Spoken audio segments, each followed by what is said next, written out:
રાજસ્થાનથી SUV કારમાં વિદેશી દારૂ અને બિયરનો જથ્થો ભરી ગાંધીનગરના અદાલત સુધી આવી પહોંચેલા ડ્રાઈવરને સ્ટેટ મોનિટરિંગ સેલની ટીમે ફિલ્મી ઢબે પીછો કરી ઝડપી લીધો હતો, જેમાં પોલીસે આ કારનો પીછો કરતા આરોપીએ વૈષ્ણોદેવી રોડ સાઈડની શેરીઓમાં કાર હંકારી મૂકી હતી અને જાસપુર ગામ તરફ જવાના રોડ પર ગાડી ઊભી રાખીને બંને ઇસમો ઉતરીને ભાગવા લાગ્યા હતા. ત્યારે પોલીસે ખેમરાજ પટેલને ઝડપી લીધો હતો, જ્યારે આ દારૂની હેરાફેરીના નેટવર્કનો મુખ્ય સૂત્રધાર ભાગી જવામાં સફળ રહ્યો હતો.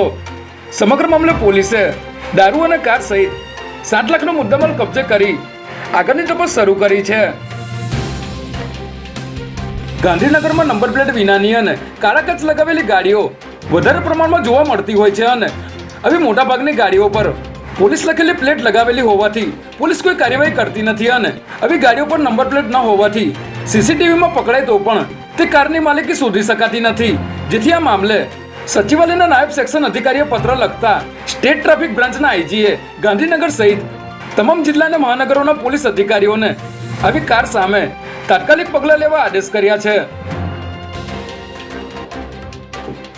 સૌરાષ્ટ્રના દરિયાકાંઠેથી સતત બીજા દિવસે ડ્રગ્સ ઝડપાયું હોવાનું સામે આવ્યું છે, જેમાં ગતરોજ એટીએસ અને એનસીબીએ મોટું ઓપરેશન પાર પાડી 90 કિલો ડ્રગ્સ સાથે 14 પાકિસ્તાનીને ઝડપી લીધા હતા. ત્યારે આજે ફરી એકવાર એટીએસ, એનસીબી અને કોસ્ટગાર્ડના ઓપરેશનમાં 173 કિલો ડ્રગ્સ સાથે 2 આરોપીને ઝડપી લેવાયા છે.